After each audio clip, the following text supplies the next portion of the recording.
Well, it's been almost a year since my crash. My broken bones are mostly healed. The good news is my legs are still good. And in the last month or so, I started riding my bike again. It's been a while. The crash slowed me down a bit, but I sure don't intend for it to stop me, that's for sure. But at least for the time being, I think I'm going to stick to rail trails and tow paths. And there's no better rail trail to ride on than the one closest to my home, Tunnel Hill Trail in southern Illinois.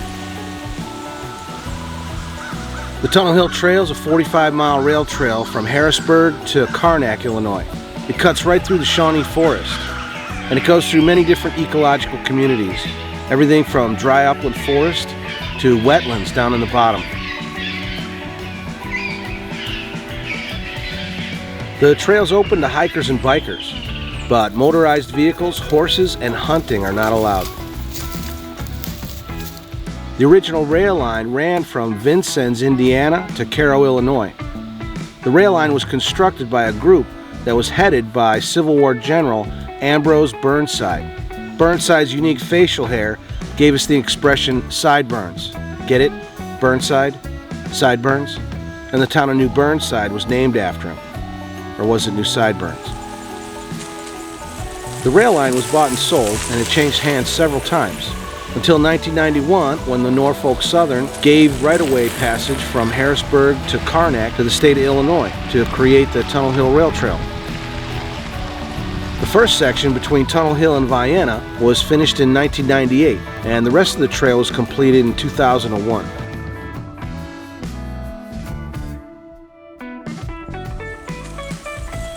The Tunnel Hill Trail is a crossroad of many trails.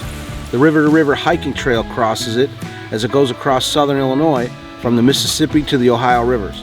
And the river-to-river trail is part of the America Discovery Trail, which crosses the entire country. It also intersects with the Trans-America Bike Route, which is one of the most popular bike routes across the USA.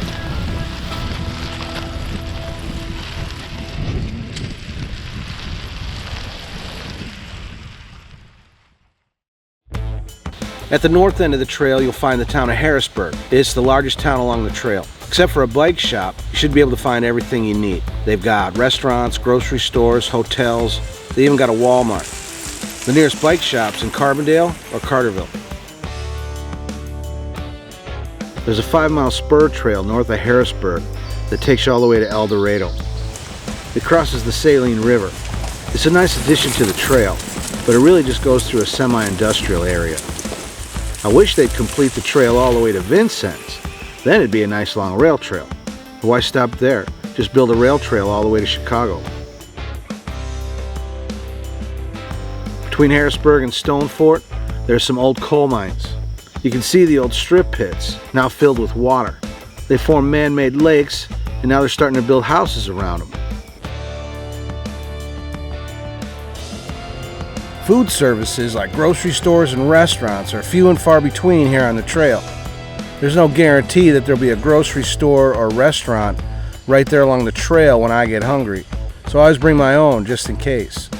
It's not much, it's just a sandwich and a piece of fruit to get me down the trail.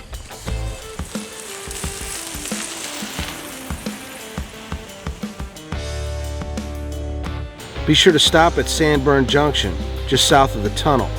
There is a self-pay snack shop with ice cream, candy, and beverages. So I'm just sitting here at Sanborn Junction having an ice cream cone and a bottle of water.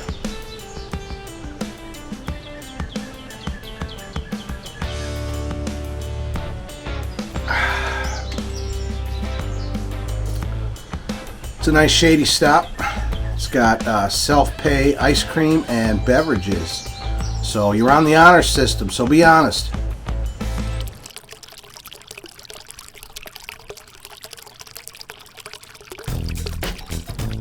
My favorite section is a 9-mile part between Vienna and Tunnel Hill.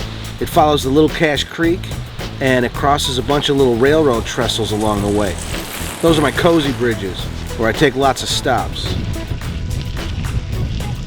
The highlight and the high point on the trail is the 543-foot long tunnel at Tunnel Hill. Originally, it was about 800 feet long, but in 1929, part of the tunnel collapsed. It's also the coolest spot on the trail, complete with nature's own air conditioning.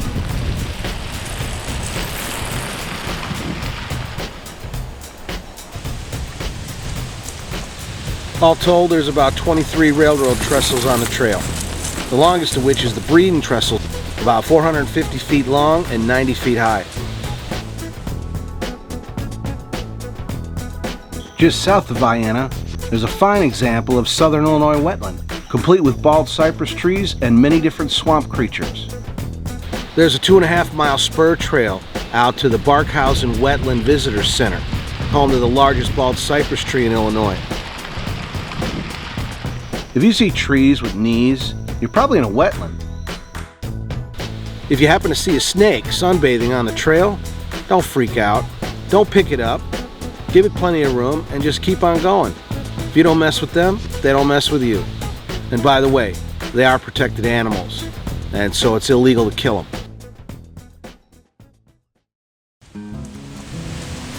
The best part of rail trails, of course, is no cars. You don't have to worry about getting run over, which is nice. The other nice thing about rail trails is there's really no steep hills. If there are any grades, they're usually not more than 2%. No problem.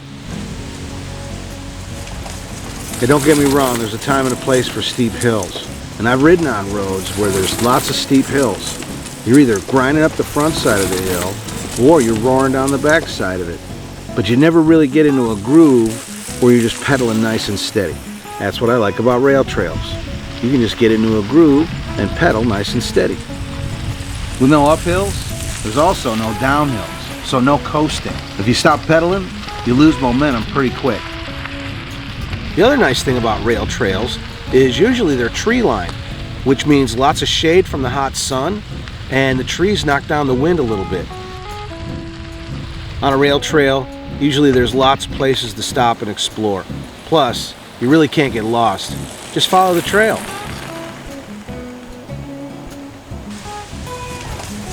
The downside of rail trails is usually services are not right there along the trail. Oftentimes you've got to leave the trail to find things like grocery stores, restaurants, or hotels. The other thing about rail trails is that there's not enough of them. They don't always go where you want to go. America really needs more rail trails.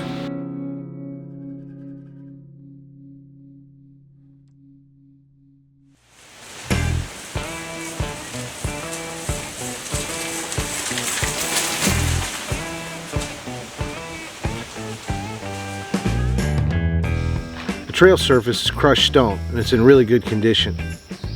There's an occasional soft spot, but it's pretty firm and well maintained.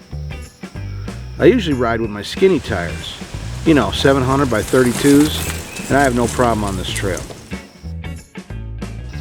Well, I changed bikes, and it seems like as I get fatter, the tires on my bike get fatter too.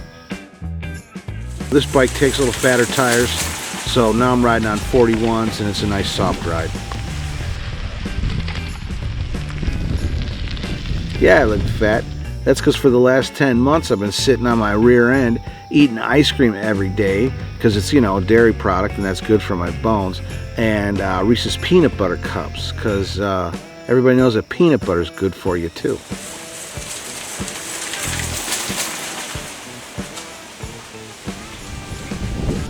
I don't like riding in the rain on a crushed gravel trail.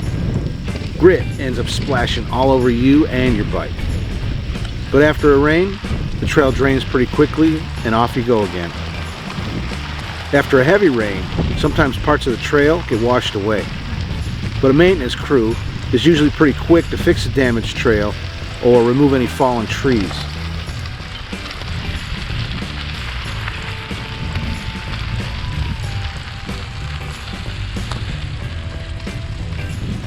Southern Illinois has relatively mild winters, but overnight the trail can freeze hard. And if the trail surface is wet and then it freezes hard overnight, that means that the trail surface itself kind of expands a little bit.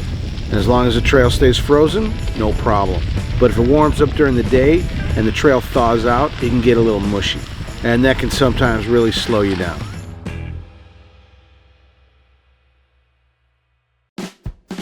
There's parking, drinking water, and restroom facilities at many access points along the trail, like Harrisburg, Carrier Mills, Stone Fort, New Burnside, Tunnel Hill, Vienna, and Karnak.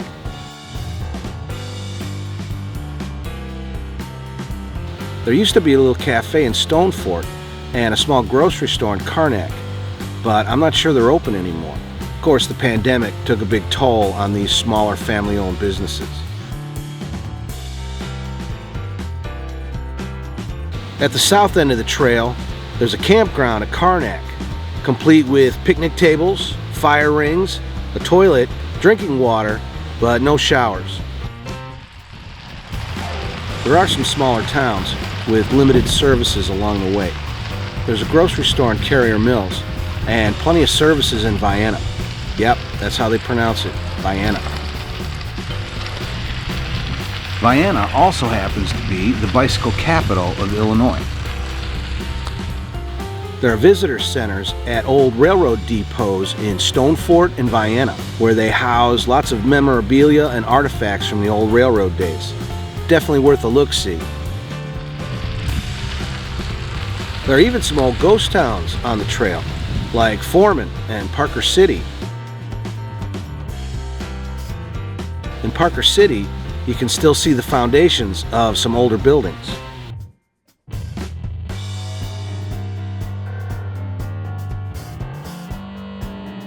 I come out here to the Tunnel Hill Trail in all seasons: spring, summer, fall, and winter. I've learned to dress for the weather. You got to be prepared for anything. You never know who you'll meet on the trail. In my opinion, the Tunnel Hill Rail Trail is the best bike path in Illinois. So come check it out.